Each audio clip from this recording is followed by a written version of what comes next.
kelas 5 SD, aku pernah dilecehkan oleh guru agamaku yang di umur segitu aku nggak ngerti apa-apa. Kemudian aku terpilih sebagai salah satu siswa yang akan mengikuti semacam workshop di sekolah lain. Dan ternyata sekolah itu ada istri guru yang melecehkan aku. Aku diseret oleh istrinya guruku tersebut dan dikata-katai. Dan beliau tidak sendiri, guru-guru lain auto mengerubungiku juga. Aku sangat marah, malu, kecewa pada diriku, sehingga kejadian itu berpengaruh pada nilai UN-ku. Aku pun gak bisa masuk ke SMP yang aku inginkan. Sedih sekali mengingatnya ketika ujian kehidupan terus menghantam tiada henti. Aku juga korban perkosaan oleh guru saat sekolah SMA. Dan aku mendapatkan ancaman dan memilih kabur dari rumah dan memilih menjadi pekerja seks anak demi melanjutkan hidup. Aku tuh terinfeksi HIV saat usia 19 tahun. Sekarang aku 28 tahun. Mentalku sangat terganggu. Bahkan aku sudah ikut hipnoterapi. Aku nggak bisa lupain masalah itu. Tapi aku sudah bisa memaafkan guru tersebut. Walaupun sometimes my depression is coming dan nggak bisa tidur selama 84 jam sampai berencana bunuh diri.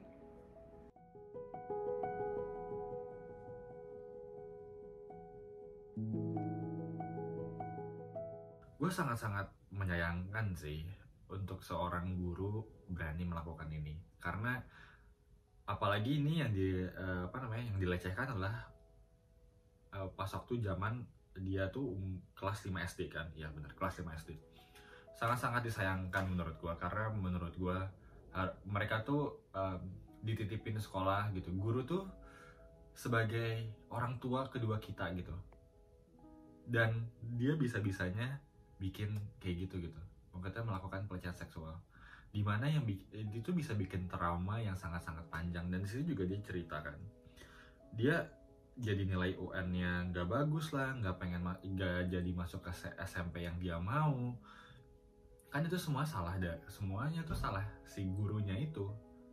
Kenapa kalau gue masih speechless ya sebenarnya. Dan apalagi yang ngelakuin itu adalah guru agama, dimana guru agama itu harusnya dia tuh mengajarkan moral yang bagus gitu. Dan di sini guru agamanya melecehkan murid tersebut.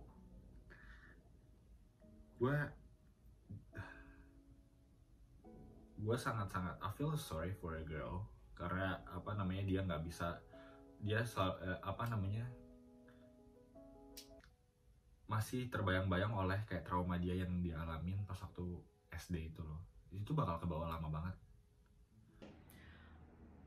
Very, very heartbreaking. Sangat menyedihkan. And you know there's so many stories like these that goes left unsaid. Dan cerita-cerita yang kayak gini dimana it's a dominant figure, guru tuh seharusnya sosok yang kita bisa percaya. Guru tuh seharusnya sosok yang membuat kita merasa aman di sekolah, dan someone that we wouldn't think would hurt us. So if you put yourself in her shoes, there's like that power dynamic, and of course you'd feel powerless. Kamu gak akan tahu kamu harus ngapain, like you wouldn't know what to do. And on top of that, dia dapat ancaman and she had to leave.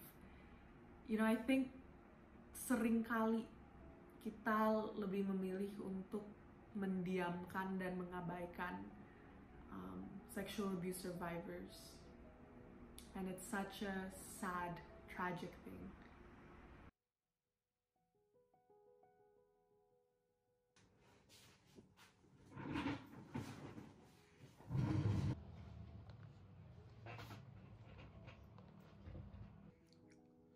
Waktu kecil, orang tuaku sibuk KRJ, dan di rumah cuma bareng oma dan om.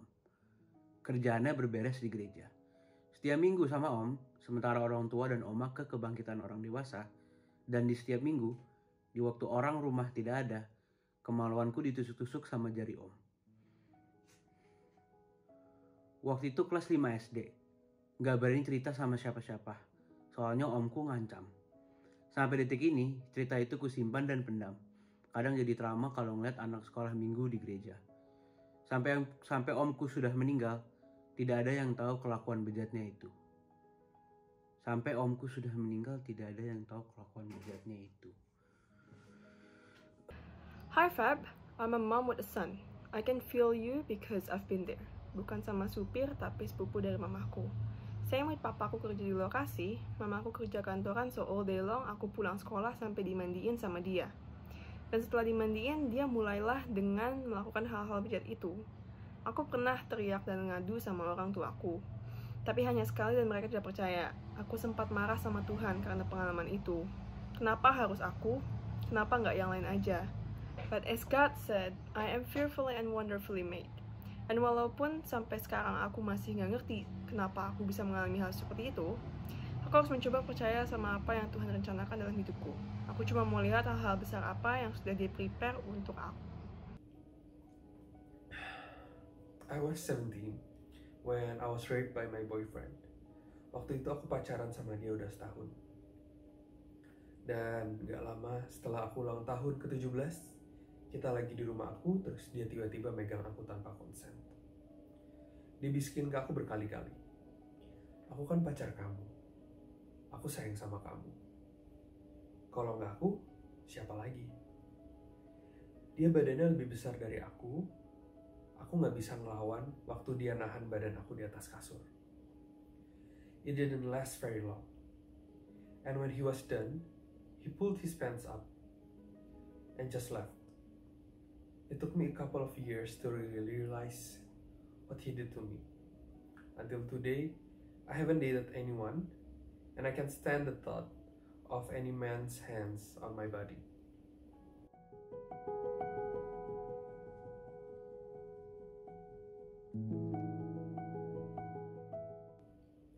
Yang ada di pikiran gue adalah, ini adalah penyalahgunaan kepercayaan seseorang dan juga merupakan kegagalan dari sex education di negara ini. Kenapa gue bilang demikian? Karena seseorang yang merupakan dekat dan juga tidak terkecuali family member ya, merupakan orang yang bisa sangat dipercayai dan mereka menggunakan kepercayaan itu untuk memuaskan hasrat dan menyalahgunakannya. As an adult figure in someone's life, and you're doing something like that to a kid, it just makes me think, like, how can this happen? In that moment, there's nothing that person can do. It's completely unfair, and it's wrong in so many levels. And this story itself is hard for me to believe, and the fact that it did happen, it just puts me in so many questions. Like, it's heartbreaking. It's heartbreaking for me to hear that. Imagine what that person has to go through. This woman is super strong and super brave. The fact that she could accept her reality with a very positive outlook, but at the same time, I'm wondering whether currently she's in a safe environment and whether she's getting the support that she needs. And in regards to what happened to her, it's a shame that, you know, the perpetrator is actually a family member.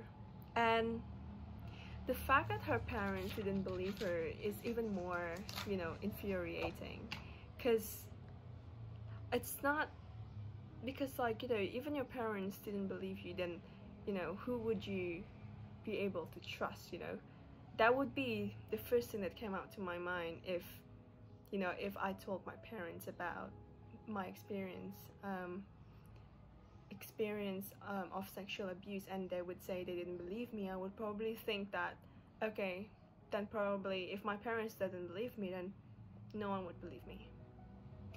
And in a lot of cases, actually, you know, family would probably shame them, slut shame them, and see them as an embarrassment, just because they got sexually abused, which the concept doesn't make any sense for me.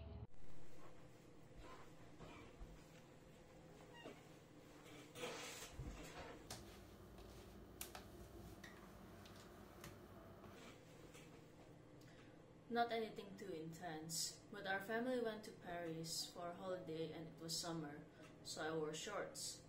While walking around Galeries Lafayette, a pretty posh mall in Paris, I'd say, some random person, I had no idea who it was though, he grabbed my ass like a whole handful. I was 16 at the time, so I was still underage and I didn't know how to react because I felt so violated. So I started crying, and as much as my parents were there, they couldn't do anything either, and they didn't know how to make me feel better, so they told me to get over it. I think in Indonesia, it's very common for people to catcall, but I was surprised that someone would actually take action towards their thought.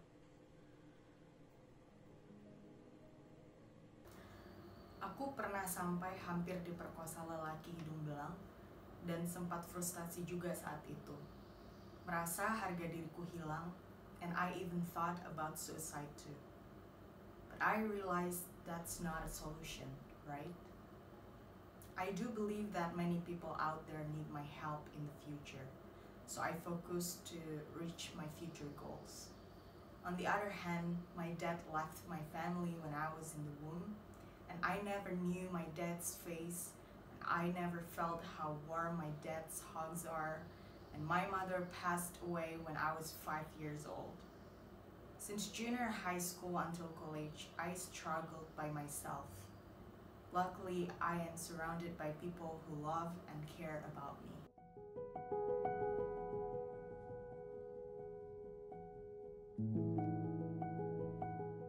I think for the person in the story that experienced it when they were 16, it must have been a very confusing and scary experience, especially since her guardians, who were her parents at the time, didn't even do anything about it. They invalidated her experience, and that must have made her feel very small and confused and scared. I'm so sorry to whoever experienced this story. I am so sorry to hear what you went through, and I would say that you're so brave that the first step is that you share this story. Karena waktu kamu menceritakan hal ini, menceritakan memori ini, pasti itu banyak hal-hal yang mungkin men-trigger kamu atau menjadi sesuatu yang traumatis. Dan yeah, I'm so sorry for what you went through.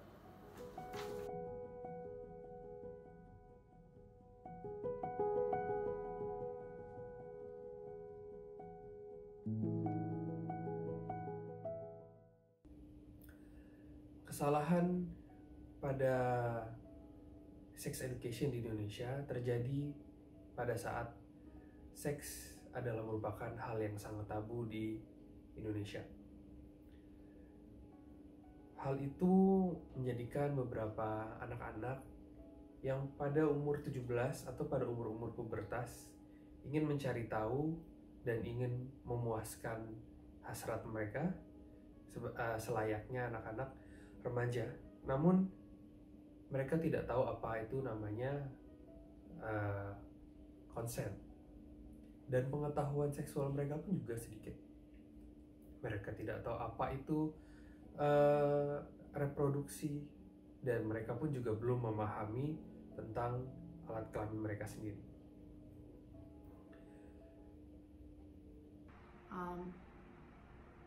And aside from that, I think this story is a good example of kenapa kekerasan seksual tuh dapat mengakibatkan banyak hal-hal negatif.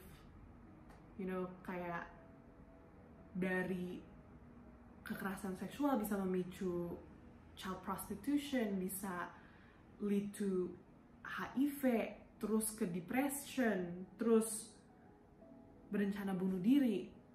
Dan ini akar masalahnya itu pemerkosaan. Konsekuensi kekerasan seksual tuh sangat kompleks and rumit. And that's why for me it's mind-blowing, sangat-sangat shock, made me so shocked pas I read the news dan dibilang ditunda untuk pembahasan RUU PKS karena sulit dibahas. It's like, iya sulit karena penting, and kenapa kita lebih memilih untuk mengabaikan dan mendiamkan sexual abuse survivors? You know, it's such an important topic to talk about, and yes, it's not comfortable to talk about sexual abuse. Gak nyaman, of course. But tau lah, like, you know who's more uncomfortable? The sexual abuse survivors. Ditambah lagi hidup di lingkungan yang tidak mendukung mereka. And I really hope in the future Indonesia not only support sexual abuse survivors, but make sure that it doesn't happen again. Yeah. Stories like this happens so many times. It happens way more than you think it did. And this story is just one out of many. And the RUU PKS, walaupun belum sah, pelecehan seksual itu tidak pernah atau tidak dianggap serius. Dan gak tahu kenapa belum dianggap serius. Walaupun it's clear that it happens everywhere on the daily. And it's clear that justice needs to exist for this problem.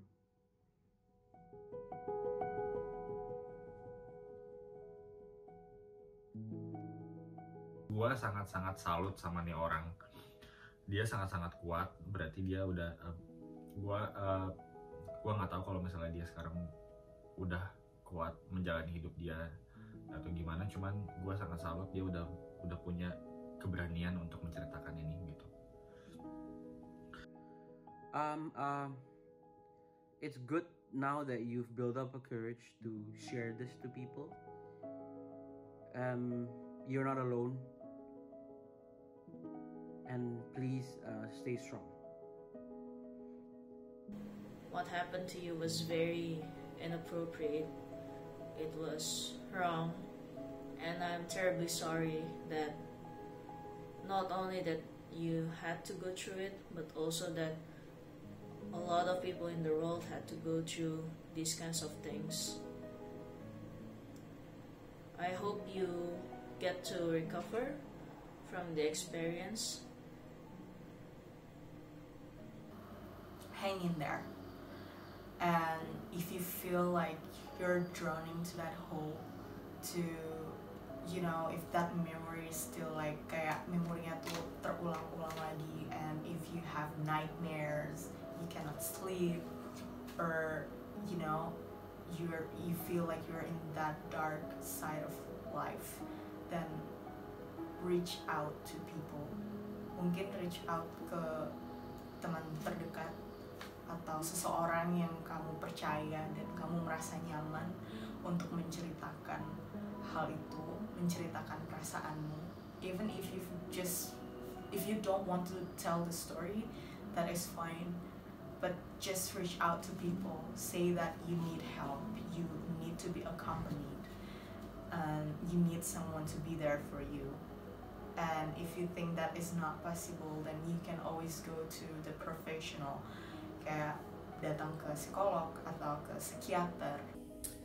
Jadi sebisa mungkin minta pertolongan dari teman terdekat atau dari orang yang mempunyai kekuatan dalam melindungi diri Anda sendiri jikalau Anda adalah seorang korban,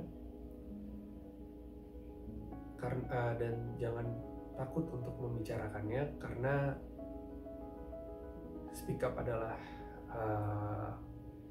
saat dimana Anda bisa dapat membicarakan pengalaman Anda kepada orang lain. Dan menurut gue itu lebih baik daripada ditahan-tahan dan bisa dapat membekas dalam memori Anda atau hidup Anda. I would probably say that, I'm proud of her, that she could see it as in a positive way. And also I want to remind her that, her worth as a human being is not defined as to what happened to her. And she should be able to be strong enough to get through it. And she should be able to strive as to what she said, what God has planned for her. And I really wish that she could, maintain that positive outlook in life. But again, at the same time, I really wish she's getting the, appropriate support. I tell her that you're an incredibly strong person. Kamu adalah orang yang sangat kuat. And I'm so sorry something like this happened to you. I'm so sorry we live in a society that doesn't support you. I really hope that you know apa yang terjadi kepadamu, what happened to you isn't your fault. And I really hope that you're getting the mental and physical health support that you deserve. You've been through so much. Kamu telah mengalami banyak pahitnya hidup. And the fact that you're still here shows that you're an incredibly strong person, and you should be incredibly proud of yourself. I really wish I could reach out of the screen and hug you, and I really hope that one day you'll find a happiness that surpasses the pain that you've experienced, and you deserve all the happiness in this world. And yeah, you're an incredibly strong person, and I really hope you're getting all the support that you need.